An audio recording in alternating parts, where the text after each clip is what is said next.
Bem-vindo! Neste vídeo, vou mostrar como ligar o Wi-Fi em um laptop Microsoft Surface de 8ª geração. Primeiramente, teremos que navegar até a central de controle clicando nestes 3 ícones na sua barra de tarefas. Então, você precisará garantir que o ícone do Bluetooth brilhe na cor azul.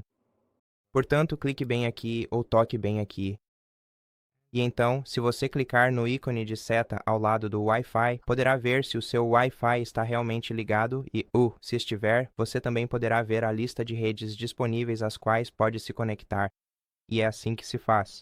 Obrigado por assistir a este vídeo. Se ele te ajudou, por favor, considere se inscrever em nosso canal. Deixe um like e um comentário abaixo e nos vemos no próximo vídeo.